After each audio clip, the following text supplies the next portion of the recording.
Audiolibro Evidencia que exige un veredicto, por Josh McDowell. La singularidad de la Biblia, la singularidad de la Escritura. Introducción. Una y otra vez, como si fuera un disco rayado, escucho la frase: "Oh, usted no lee la Biblia, ¿verdad que no?". A veces está expresada de esta otra manera: "Vaya, pero si la Biblia es nada más que otro libro, usted debería leer", etc. También está el caso del estudiante que se enorgullece porque la Biblia está en su librero junto con sus otros libros, tal vez polvorienta y sin siquiera haber sido abierta, pero está ahí, con los otros grandes.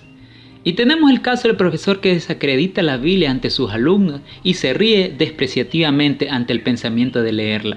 ¿Y para qué hablar de tenerla en la biblioteca de uno? Las anteriores preguntas y observaciones me molestan cuando procuré, no siendo cristiano todavía, refutar la Biblia como la palabra de Dios al hombre. Finalmente llegué a la conclusión de que eran expresiones trilladas de hombres y mujeres prejuiciados, faltos de conocimiento e ignorantes. La Biblia debería estar en la parte más alta de nuestra estantería y ella solamente, la Biblia, es única. Eso es, las ideas de que he echado mano para describir la Biblia están resumidas en la palabra única. Webster debe haber tenido en mente este libro de libros cuando escribió la definición para único, uno y especial, singular, solo. 2. Diferente de todos los otros, no tiene igual o semejante. El profesor M. Monteiro, citado por Sidney College, All About the Bible, Fleming Revell, ex profesor de sánscrito en Boden, pasó 42 años estudiando libros del Oriente y dijo al compararlos con la Biblia: apílelo si quiere al lado izquierdo de su mesa de estudio, pero coloque su propia Santa Biblia al lado derecho, ella sola, completamente sola allí, y con un amplio espacio entre ellos, por cuanto hay un abismo entre ella y los así llamados libros sagrados del Oriente. Abismo que separa a esta de los otros en forma total, sin esperanza y para siempre. Un abismo tan profundo que no puede ser atravesado por ninguna ciencia de pensamiento religioso. La Biblia es única. Es el libro diferente de todos los otros en las maneras siguientes, además de muchas otras más. Única en su continuidad.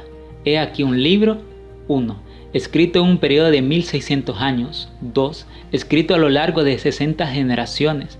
3. Escrito por más de 40 autores de todas las clases sociales, incluyendo reyes, campesinos, filósofos, pescadores, poetas, estadistas, eruditos, etc.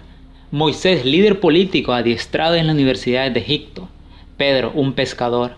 Amós, un pastor. Josué, un general militar. Nehemías, un copero. Daniel, un primer ministro. Lucas, un médico. Salomón, un rey. Mateo, un cobrador de impuestos. Pablo, un rabino. 4. Escrito en diferentes lugares. Moisés en el desierto. Jeremías en una celda carcelaria. Daniel en la ladera de un cerro y en un palacio. Pablo dentro de los muros de la prisión. Lucas mientras viajaba. Juan en la isla de Pasmos. Otros en medio de los rigores de una campaña militar. 5. Escrito en diferentes épocas. David en tiempos de guerra, Salomón en tiempos de paz. 6. Escrito bajo diferentes estados de ánimo. Algunos escribieron desde las cumbres del gozo y otros escribieron desde las profundidades de la tristeza y desesperación. 7. Escrito en 3 continentes, Asia, África y Europa. 8. Escrito en 3 idiomas. Hebreo era el idioma del Antiguo Testamento. En segundo libro de Reyes 18 del 26 al 28 es llamado la lengua de Judá. En Isaías 19:18 recibe el nombre de la lengua de Canaán. Arameo era la lengua franca del cercano oriente hasta el tiempo de Alejandro el Grande, siglo VI a.C. hasta el siglo IV a.C. Griego, idioma del Nuevo Testamento, era el idioma internacional en los tiempos de Cristo. 9. Incluye entre su material centenares de asuntos de controversia. Un asunto de controversia es tal que al mencionarse o discutirse crea opiniones contrarias. Los autores bíblicos hablaron sobre centenares de asuntos de controversia con armonía y continuidad desde Génesis hasta Apocalipsis. Hay solo una historia en desarrollo, la redención del hombre efectuada por Dios. Geisler and X, A General Introduction to the Bible, Moody Press, 1968. Lo expresan de esta manera: el paraíso perdido del Génesis se convierte en el paraíso recobrado del Apocalipsis, mientras que la verja que conduce hasta el árbol de la vida es cerrado en el Génesis, se abre para siempre en el Apocalipsis. F.F. Bruce, The Books and the Parchment Flaming Edge Rebel, observa que cualquier parte del cuerpo humano puede ser debidamente explicada únicamente en relación con el cuerpo entero, y cualquier parte de la Biblia puede ser explicada únicamente en forma adecuada en relación con la Biblia entera.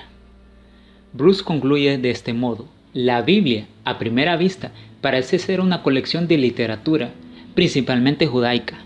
Si inquirimos respecto de las circunstancias bajo las cuales fueron escritos los varios documentos bíblicos, llegaremos a descubrir que fueron producidos en intervalos que cubrieron un periodo de cerca de 1400 años. Los escritores escribieron en varios países, desde Italia en el occidente hasta Mesopotamia y posiblemente Persia en el oriente. Los escritores mismos forman un número heterogéneo de personas, no solamente separados unos de otros por centenares de años y centenares de kilómetros, sino que pertenecían a los más diversos niveles de vida. En sus filas tenemos reyes, guardas de ganado, soldados, legisladores, pescadores, estadistas, cortesanos, sacerdotes y profetas, un rabino fabricante de carpas y un médico gentil, sin decir nada de otros de quienes poco sabemos aparte de los escritos que nos dejaron. Los escritos mismos pertenecen a una gran variedad de estilos literarios, incluyen historia, leyes, civiles, penales, éticas, rituales, sanitarias, poesía religiosa, tratados didácticos, poesía lírica, parábolas y alegoría, biografía, correspondencia personal, memorias y diarios personales, añadido a los tipos claramente bíblicos de la profecía y escritos apocalípticos.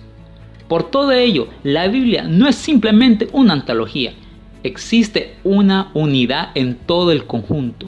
Una antología es compilada por un antologista, pero no hubo un antologista que compilara la Biblia. 10. Conclusión de continuidad.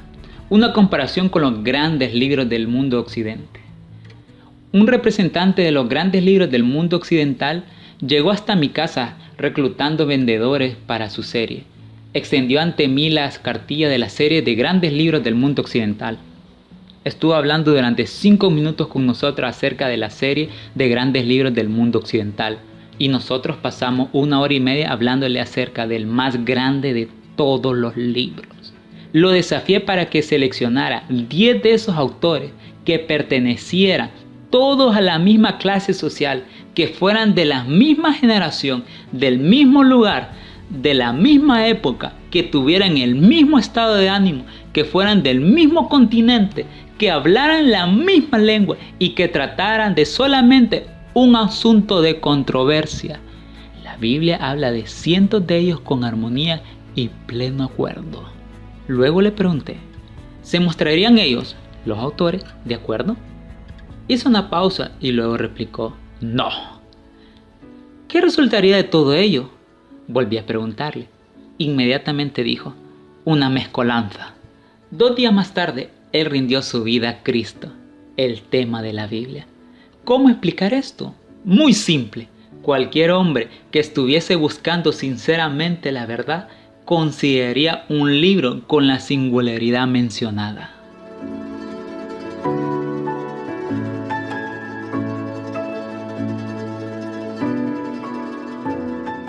Única en su circulación. Estoy citando básicamente cifras de las sociedades bíblicas. Estas cifras fueron extraídas de la Enciclopedia Británica Americana. La Biblia ha sido leída por más gente y publicada en más idiomas que cualquier otro libro. Se han producido más copias de ella en su totalidad y más porciones y selecciones que de cualquier otro libro en la historia. Algunos argumentarán que en cierto mes o año se vendieron más copias de algún otro libro. Sin embargo, por sobre todo, no hay absolutamente ningún libro que alcance o comience siquiera a compararse en circulación con las Escrituras. El primer libro formal que se publicó fue la Vulgata Latina. Fue impresa en la prensa de Gutenberg. Hay Pickering dice que alrededor de 30 años a la Sociedad Bíblica Británica y extranjera, para cumplir con las demandas de material que tenía, le era necesario publicar una copia cada 3 segundos, día y noche. 22 copias cada minuto del día y de la noche, 1.369 copias cada hora del día y de la noche, 32.876 copias cada día del año. Y es profundamente interesante saber que ese sorprendente número de Biblias se despachaba a varias partes del mundo en 4.583 bultos, que pesaban 490 toneladas. Geisler en Nix cita a S. L. Greenslade, The Cambridge History of the Bible. Ningún otro libro ha conocido nada que se aproximara a esta circulación constante. El crítico tiene la razón. Esto no prueba que la Biblia sea la palabra de Dios, pero muestra de manera muy real que la Biblia es única en su traducción.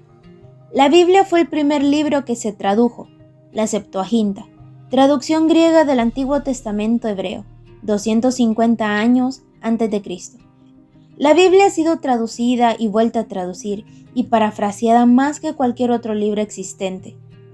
La Enciclopedia Británica dice que al llegar 1966, la Biblia entera había aparecido en 240 idiomas y dialectos, uno o más libros completos de la Biblia en 739 idiomas adicionales, un total de publicación de 1.280 idiomas. 3.000 traductores bíblicos trabajaban en la traducción de las Escrituras entre 1950 y 1960. Según los Hechos, la Biblia permanece única, una de una especie, en lo que a traducción se refiere. Única en su supervivencia a través del tiempo, escrita en materiales perecibles, teniendo que ser copiada y recopiada durante centenares de años antes de la invención de la prensa de imprimir. Sin embargo, esto no perjudicó su estilo, su corrección ni su existencia. La Biblia, comparada con otros escritos antiguos, tiene más evidencia manuscrita que 10 piezas cualesquiera de literatura clásica combinada. A.T. Robertson, el autor de la gramática más completa del Nuevo Testamento griego, escribió: existen unos 8.000 manuscritos de la Vulgata latina y cuanto menos 1.000 de las otras versiones primitivas. Añádase unos 4.000 manuscritos griegos y tenemos 13.000 copias manuscritas de porción del Nuevo Testamento. Además de todo esto, gran parte del Nuevo Testamento puede reproducirse de las citas de los escritores cristianos primitivos. John Warwick Montgomery dice que el manifestarse escéptico respecto del texto resultante de los libros del Nuevo Testamento equivale a lanzar a la oscuridad todos los clásicos de la antigüedad, pues ningún documento del periodo antiguo está tan bien respaldado bibliográficamente como el Nuevo Testamento. Bernard Ram, Protestant Christian Evidence, Moody Press, habla de la precisión y número de la autoridad manuscrita bíblica. Los judíos lo preservaron como ningún otro manuscrito ha sido preservado jamás. Con su Masora, Larva, Magna y Finalis, llevaban la cuenta de cada letra, sílaba, palabra y párrafo. Tenían clases especiales de hombres dentro de su cultura, cuya exclusiva misión era preservar y transmitir estos documentos con fidelidad prácticamente perfecta. Escribas, abogados, masoretas. ¿Quién contó jamás las letras, sílabas y palabras de Platón o Aristóteles, de Cicerón o Séneca? En relación con el Nuevo Testamento, existen alrededor de 13.000 manuscritos, completos e incompletos, en griego y en otros idiomas, que han sobrevivido desde la antigüedad. Ninguna otra obra clásica de la antigüedad cuenta con tal respaldo. John Lea, en The Greatest Book in the World, comparó la Biblia con Shakespeare. En un artículo de North American Review, un escritor hizo algunas interesantes comparaciones entre los escritos de Shakespeare y las Escrituras, en donde muestra que mucho mayor cuidado debe haberse tenido con los manuscritos bíblicos que con otros escritos, aun cuando había mucha mayor oportunidad de preservar el texto correcto por medio de copias impresas que cuando todas las copias tenían que hacerse a mano. Él dijo: parece extraño que el texto de Shakespeare, que ha estado en existencia menos de 208 años, sea mucho más incierto y corrupto que el del Nuevo Testamento, que ahora tiene 18 siglos de antigüedad, durante casi 15 de los cuales existió solamente en forma manuscrita, con solamente 12 o 20 excepciones. El texto de cada versículo del Nuevo Testamento puede decirse que está de tal manera establecido por el consenso general de los eruditos que cualquier disputa en cuanto a sus lecturas debe atribuirse más bien a la interpretación de las palabras que a cualquier duda respecto de las palabras mismas. En cambio, en cada una de las 37 obras teatrales de Shakespeare hay probablemente un centenar de lecturas todavía en disputa, una gran porción de lo cual afecta el significado de los pasajes en que ocurre. Supervivencia a través de la persecución. Como ningún otro libro, la Biblia ha soportado los ataques malintencionados de sus enemigos. Muchos han tratado de quemarla, de prohibirla y de ponerla fuera de la ley desde los días de los emperadores romanos hasta el presente en los países dominados por el comunismo. Sidney Collet en All About the Bible dice: Voltaire, el destacado incrédulo francés que murió en 1778, dijo que 100 años después de su época, el cristianismo sería borrado de la existencia y pasaría a la historia. ¿Pero qué fue lo que sucedió? Voltaire ha pasado a la historia, mientras que la circulación de la Biblia continúa creciendo en casi todas partes del mundo, llevando bendiciones por donde va. Por ejemplo, la catedral inglesa de Zanzíbar está construida sobre el sitio del antiguo mercado de esclavos, y la mesa de la comunión está sobre el mismo lugar en donde en otro tiempo estuvo el poste para los azotes. El mundo abunda con semejantes ejemplos. Como alguien ha dicho con mucho acierto, intentar detener la circulación de la Biblia sería lo mismo como poner nuestro hombro contra la quemante rueda del sol y tratar de detenerlo en su llameante curso. En lo concerniente a la jactancia de Voltaire respecto de la extinción del cristianismo y de la Biblia en 100 años, Geisler y Nix señalan que solamente 50 años después de la muerte de este, la Sociedad Bíblica de Génova usó la misma prensa y casa de él para producir montones de Biblias. ¡Qué ironía de la historia! En el año 303 d.C., Diocleciano expidió un edicto para destruir a los cristianos y a su libro sagrado. Se promulgó en todas partes una carta imperial, ordenando que las iglesias fuesen demolidas y las escrituras fuesen destruidas por el fuego, y proclamando que aquellos que detentaban altos puestos perderían todos los derechos civiles, mientras que los que estaban en sus casas, si persistían en su profesión del cristiano, serían privados de su libertad. La ironía histórica del anterior edicto para destruir a la Biblia es que Constantino, el emperador que siguió a Diocleciano, 25 años más tarde comisionó a Eusebio para que preparara 50 copias de las escrituras a expensas del gobierno. La Biblia es única en su supervivencia. Esto no prueba que la Biblia sea cierta, no, pero prueba que permanece sola entre los libros. Un estudiante que anda en busca de la verdad debería considerar un libro que tiene las anteriores cualidades únicas.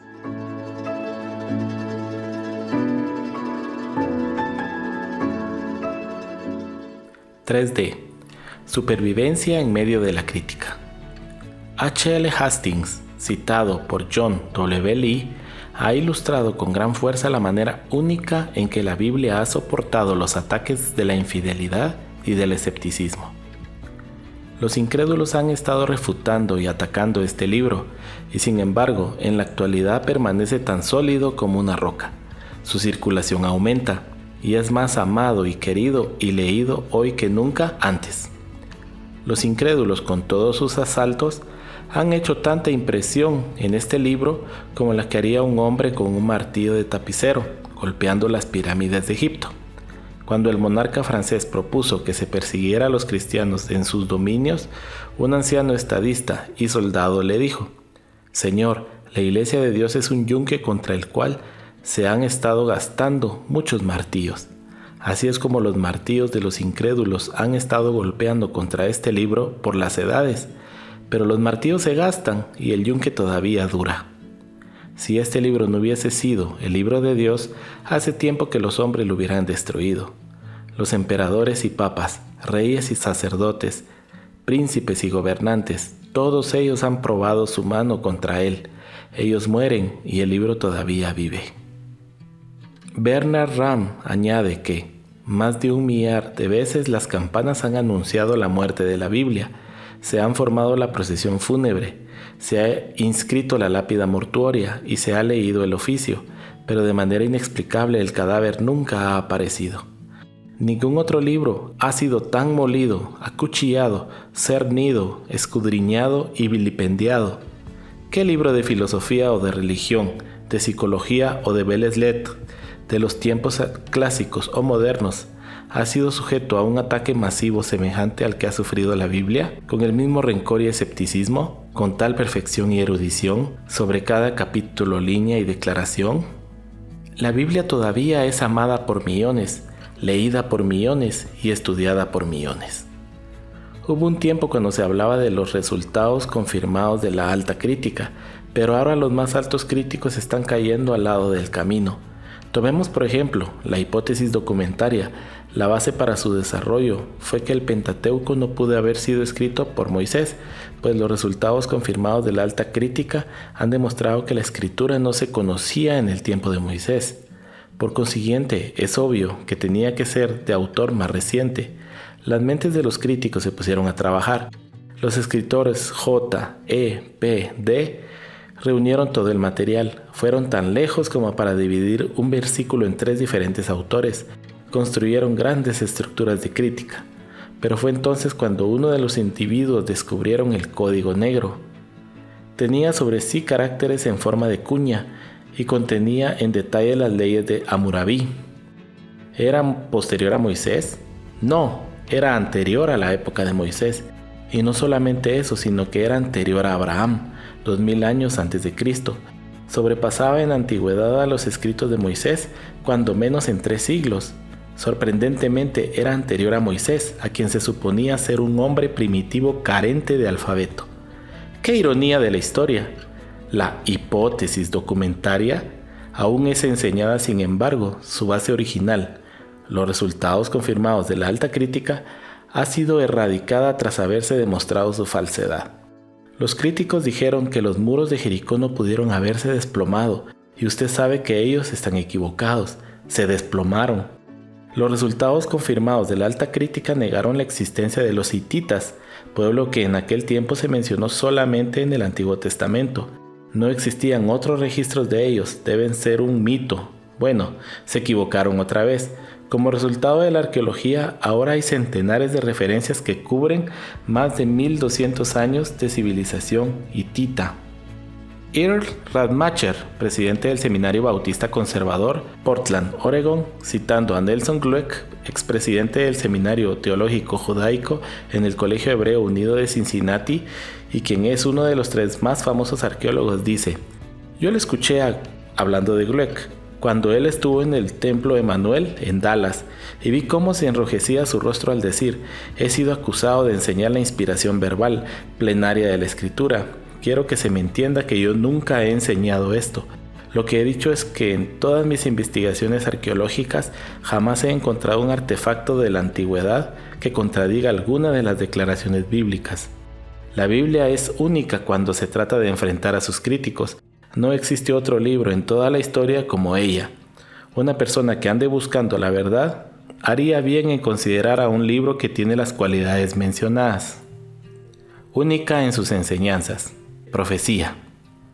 Wilbur Smith, que es un hombre que ha leído miles de libros, concluye que, sea cual fuere la idea que tengamos respecto de la autoridad y del mensaje presentado en el libro que llamamos la Biblia, existe consenso unánime de que en muchos sentidos este es el más notable volumen que se haya producido en estos 5000 años de escritura por parte de la raza humana. Es el único volumen producido por el hombre, o por un grupo de hombres, en el cual se puede encontrar un gran cuerpo de profecías relativas a naciones en forma individual, a Israel, a todos los pueblos de la tierra, a ciertas ciudades y a la venida de uno que sería el Mesías. El mundo antiguo tuvo muchas maneras diferentes de determinar el futuro, conocidas como adivinación, pero en toda la gama de la literatura griega y latina no hallaremos verdadera profecía específica referente a un gran hecho histórico por suceder en el futuro distante, ni profecía alguna referente a un Salvador que se levantaría entre los humanos, a pesar de que en dicha literatura se emplean las palabras profeta y profecía. El mahometanismo no puede señalar ninguna profecía acerca de la venida de Mahoma, que hubiera sido expresada cientos de años antes de su nacimiento. Tampoco pueden los fundadores de ningún culto en este país identificar ningún antiguo texto que pronunciara específicamente su aparición. Historia. Desde 1 Samuel y a través de 2 Crónicas uno halla la historia de Israel, cubriendo cerca de 5 siglos. The Cambridge Ancient History, volumen 1, página 222, dice: los israelitas manifiestan ciertamente un gran genio para la construcción histórica, y el Antiguo Testamento representa el más antiguo escrito histórico en existencia. Wilbur Smith cita al distinguido arqueólogo profesor Albright, quien comienza de este modo su ensayo clásico, The Biblical Period. La tradición nacional hebrea excede a todas las demás por la claridad con que describe los orígenes tribales y familiares. En Egipto y en Babilonia, en Asiria y en Fenicia, en Grecia y en Roma, buscaremos vanamente algo comparable. No hay nada como ella en la tradición de los pueblos germánicos. Ni la India ni la China pueden presentar algo similar, puesto que sus más antiguas memorias históricas son depósitos literarios de tradición dinástica distorsionada, sin trazas del cuidador de ganado o campesino tras el semidioso rey con el cual comienzan sus registros, ni en los más antiguos escritos históricos hindúes, los Puranas, ni en las primeras historias griegas existe huella del hecho de que tanto los sindarios como los helenos fueron nómadas en otro tiempo, que emigraron a sus posteriores territorios procedentes del norte. Los asirios, a decir verdad, recordaron vagamente que sus primeros gobernantes, cuyos nombres ellos mencionan, pero sin detalles en lo referente a sus hechos, moraron en carpas, pero hacía mucho tiempo que se habían olvidado de dónde habían venido. Este ensayo se halla en Los judíos, su historia, cultura y religión, editado por Liz Finkelstein. Personalidades. Louis S. Schaffer, fundador y expresidente del Seminario Teológico de Dallas, lo expresa de este modo: la Biblia no es la clase de libro que el hombre escribiría si pudiera, o que podría escribir si quisiera hacerlo. La Biblia trata con mucha franqueza acerca de los pecados de sus personajes. Lea las biografías actuales y fíjese cómo tratan de encubrir, pasar por alto o ignorar la parte sombría de la gente, como por ejemplo tome el caso de los grandes genios literarios. La mayoría son pintadas como santos. La Biblia no procede de ese modo, cuenta las cosas simplemente como son. Los pecados del pueblo denunciados, Deuteronomio 9:24, pecados de los patriarcas, Génesis 12:11 al 13, 49:5 al 7. Los evangelistas describen sus propias faltas y las faltas de los apóstoles, Mateo 26:31 al 56, 8:10 al 26, Juan 10:6, 16:32, Marcos 6:52, 8:18, Lucas 8:24 al 25, 9:40 al 45, desorden en las iglesias, 1 Corintios 1:11, 15:1, 2 Corintios 2:4, etc. Muchos dirán: ¿por qué tuvieron que poner este capítulo referente a David y Betsabé? Bueno, es que la Biblia tiene el hábito de contar las cosas como son. Única en su influencia sobre la literatura circundante. Cleland M. McAfee escribe en The Greatest English Classic: si se destruyeran todas las Biblias en todas las grandes ciudades, el libro podría ser restaurado en todas sus partes esenciales a partir de las citas de ella en las estanterías de la biblioteca pública de la ciudad. Existen obras provenientes de casi todos los grandes escritores literarios dedicados especialmente a mostrar la gran influencia que la Biblia ha tenido sobre ellos.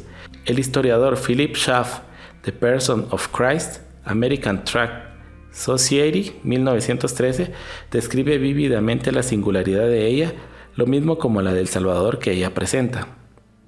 Este Jesús de Nazaret, sin dinero ni armas, conquistó más millones que Alejandro, César, Mahoma y Napoleón.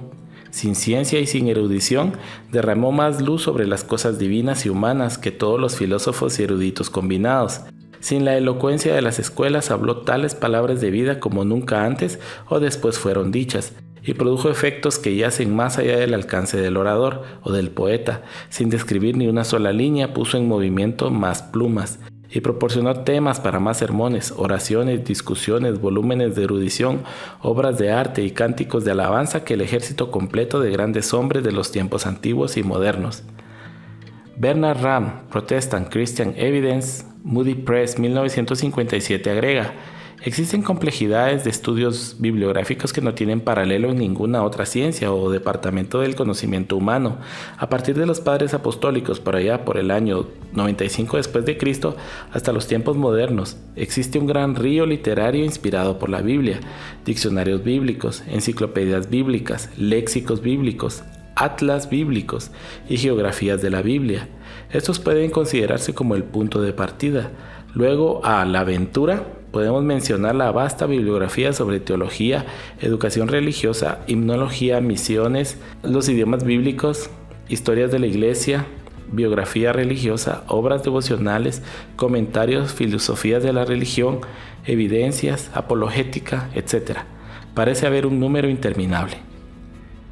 Kenneth Scott Lauret, A History of Christianity, Harper and Row, 1953, quien fuera historiador de Yale, dice: una evidencia de su importancia del efecto que él ha tenido sobre la historia y presumiblemente del desconcertante misterio de su ser es el hecho de que ninguna persona que haya vivido sobre este planeta ha evocado una cantidad tal de literatura entre tantos pueblos e idiomas y que lejos de menguar el torrente continúe en aumento. La conclusión es obvia. Lo anterior no es una prueba de que la Biblia sea cierta, pero para mí es una prueba de su singularidad. Diferente de todos los otros, no tiene igual o semejante. Un profesor me hizo notar: si usted es una persona inteligente, leerá el libro que ha atraído la atención más que los demás, en el caso de que usted ande en busca de la verdad. La Biblia fue el primer libro religioso que fue llevado al espacio exterior en microfilm. Es el primer libro leído que describe el origen de la Tierra. Los astronautas leyeron Génesis 1:1, en el principio, Dios. Y ahora piense, Voltaire dijo que en 1850 este libro estaría extinguido. Podría usted añadir que es uno de los libros más costosos, si es que no resulta ser el de mayor valor. La Biblia Vulgata latina de Gutenberg se vende en más de $100,000. Los rusos vendieron el Códice Sinaítico, una de las copias más antiguas de la Biblia, a Inglaterra en $510,000. Usted debiera tomar nota. El telegrama más largo del mundo fue la versión revisada del Nuevo Testamento enviada desde Nueva York a Chicago.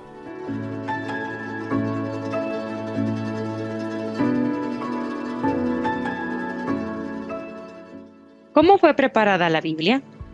Preparación de las Escrituras. Muchos tienen interrogantes respecto del trasfondo de la Biblia, de sus divisiones y del material usado para su producción. Esta sección le familiarizará con la construcción de ella y tengo la seguridad de que le dará al lector un mayor aprecio por la palabra de Dios. Materiales usados en su preparación. Material de escritura. Papiro. El hecho de que no se hayan podido recobrar muchos de los manuscritos antiguos, un manuscrito es una copia a mano de la escritura, se debe básicamente a los materiales perecibles empleados para escribir. El material de escritura más común de la antigüedad fue el papiro, que se hacía de la planta denominada papiro. Esta caña crecía en los lugares poco profundos de los lagos y ríos de Egipto y de Siria. Desde el puerto sirio de Biblos se embarcaban grandes cargamentos de papiro. Se supone que la palabra griega para libros, Biblos, proviene del nombre de este puerto.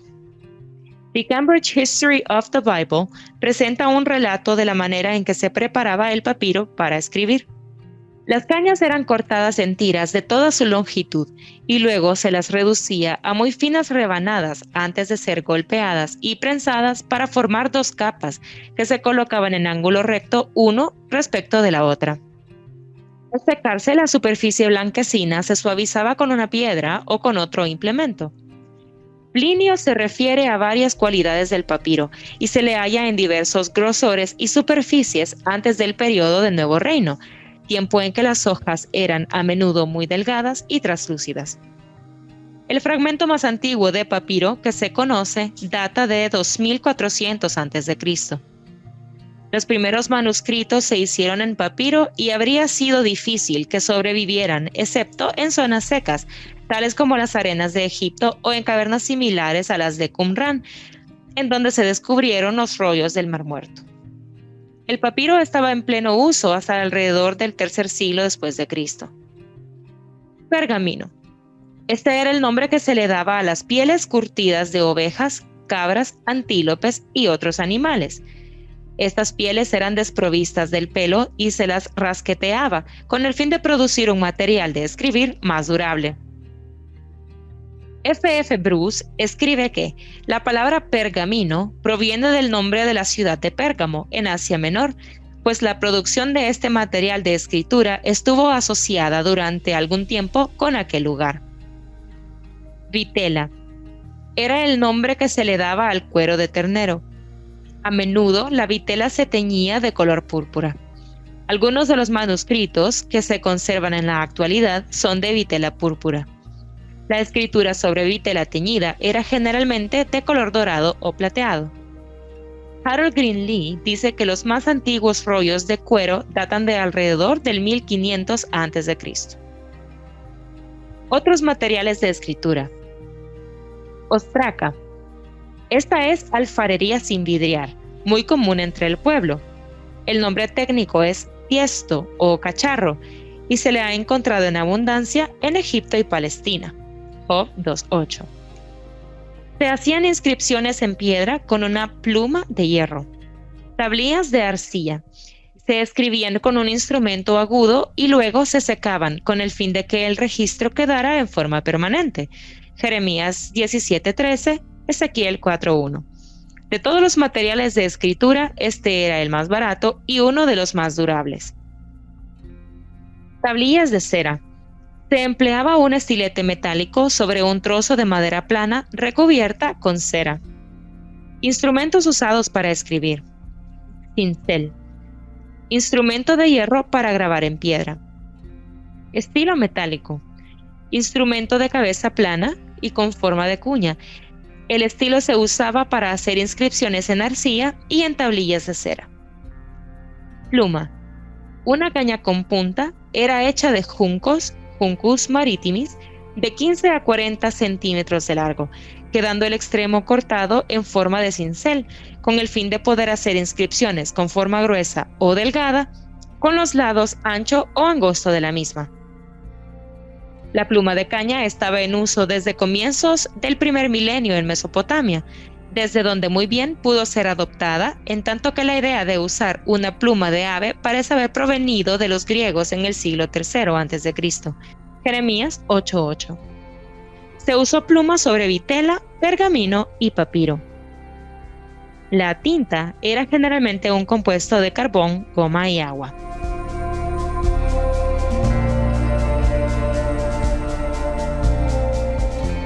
Forma de los libros antiguos. Rollos. Se hacían pegando hojas de papiro unas con otras y luego enrollando estas largas tiras alrededor de un palo. El tamaño del rollo estaba limitado por la dificultad en usar el rollo. La escritura se hacía usualmente por un solo lado.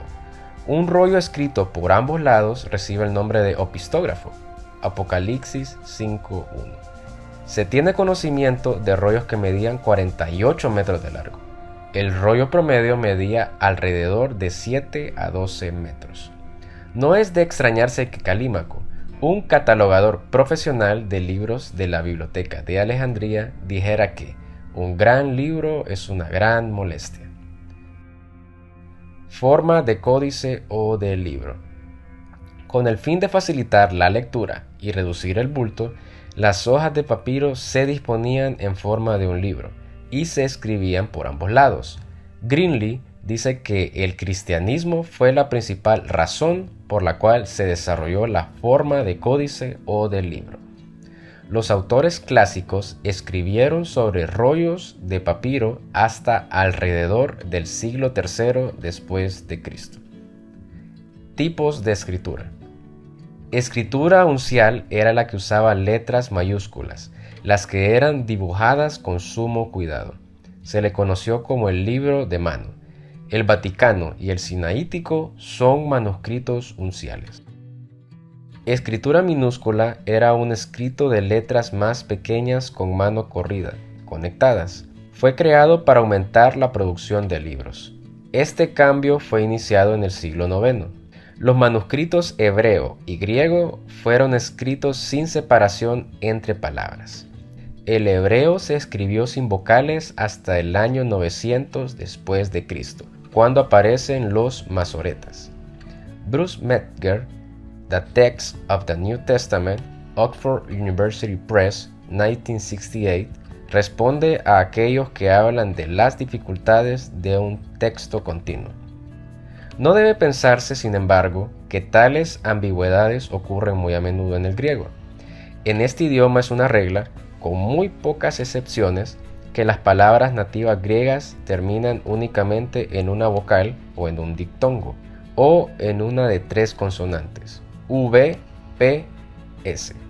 Además, no debe suponerse que la scriptio continua presentara dificultades excepcionales para la lectura, pues aparentemente era costumbre en la antigüedad leer en voz alta aun cuando se estuviera solo.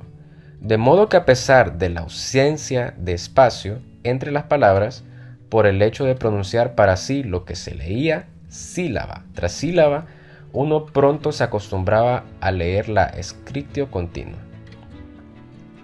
Divisiones. Libros. Capítulos.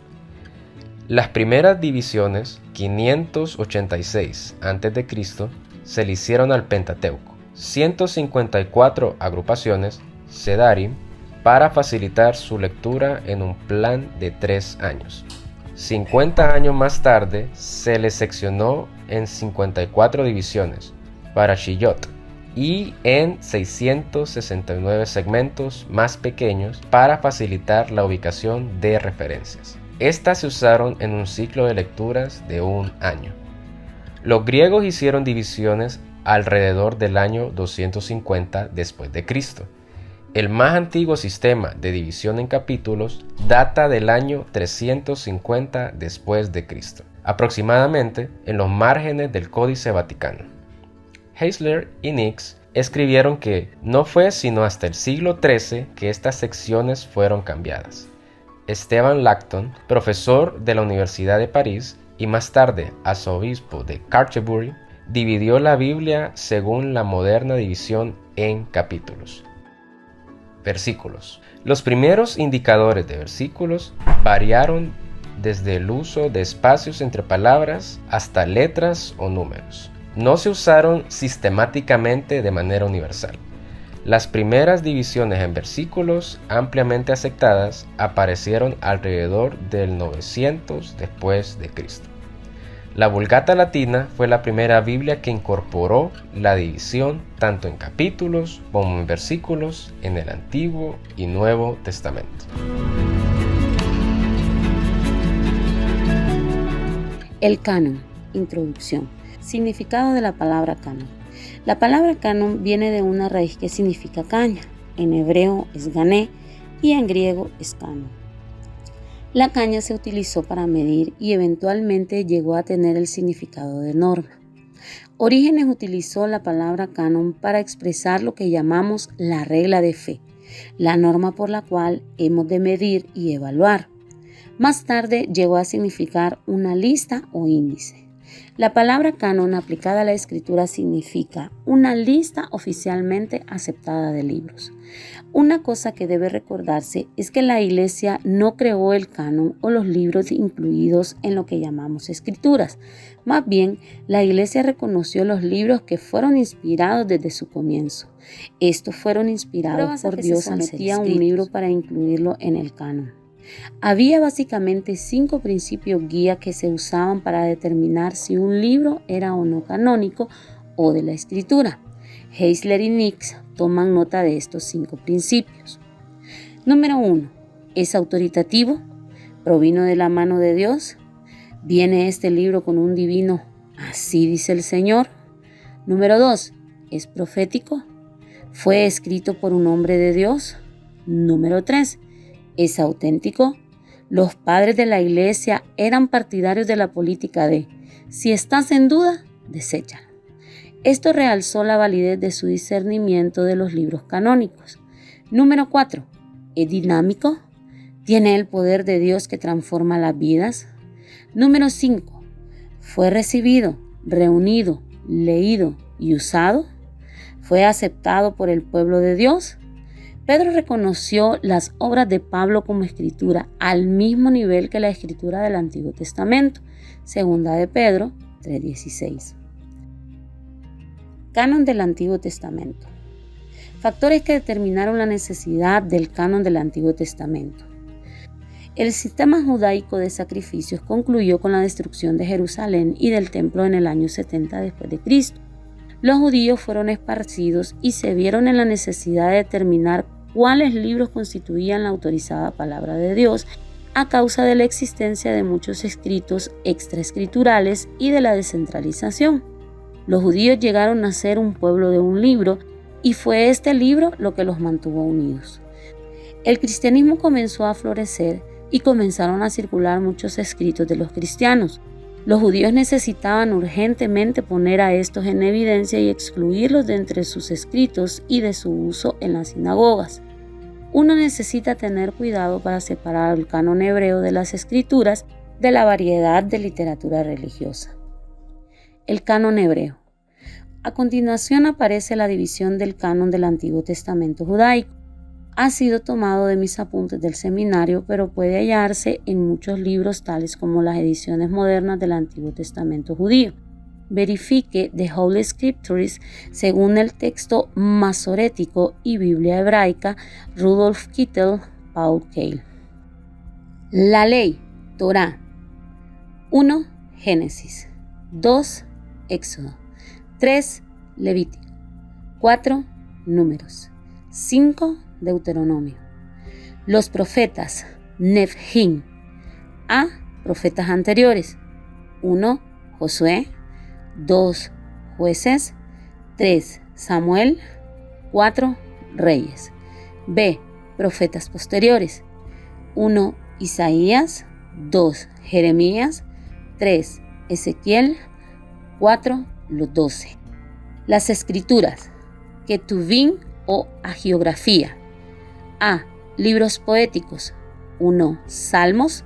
2. Proverbios. 3. Job. B. 5 rollos. Mejillot. 1. Cantar de Cantares. 2. Ruth. 3. Lamentaciones. 4. Esther. 5. Eclesiastés. C. Libros históricos.